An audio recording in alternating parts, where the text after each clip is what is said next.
இன்று தமிழக மக்கள் மோசமான ஆட்சியினால் எல்லா விதத்திலும் பாதிக்கப்பட்டு கொண்டிருக்கிறார்கள்.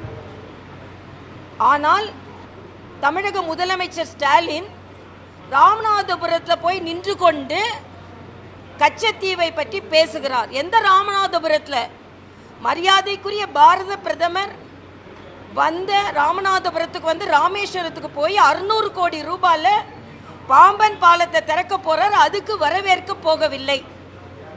இலங்கைக்கு போய் இலங்கை வந்து என்ன சொல்றாங்கன்னா, இந்த நாட்டோடு சுமூக உறவு கொண்டு வருவோம் என்று சொல்கிறாங்க. அந்த இலங்கைக்கு போயிட்டு வரும்போது நீங்க அவரை வரவேற்கவில்லை. ஆனால் அன்னைக்கு ராமநாதபுரத்தில் போய் நின்று கொண்டு கச்சத்தீவை பற்றி பேசுகிறார். மீனவர்கள் பாதுகாக்கப்பட வேண்டும் என்று நாங்கள் கேட்குறோம்.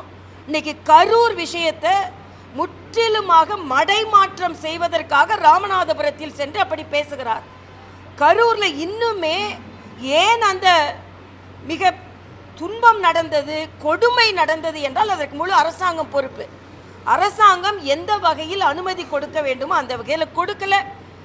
இது அரசாங்கம் வந்து எதிர்கட்சிகளை அவங்க ஒரு நிகழ்ச்சி நடத்தணும்னாலே கடைசி நிமிஷம் வரைக்கும் அவங்கள தொந்தரவுக்குள்ளாக்கி 10 மணி வரைக்கும் எங்கே நிற்கிறது, எங்கே போகிறது, எந்த இடம் இன்னும் சொல்லாமல் அவங்களை பிரச்சனைக்குள்ளாக்கி ஒரு நிகழ்ச்சியை நடத்த விடாமல் பண்ணுறதுல திராவிட முன்னேற்ற கழக மாடல், திராவிட மாடல் இன்று திமுக மாடல், திராவிட மாடல் இன்று செயலாற்றி கொண்டிருக்கிறது.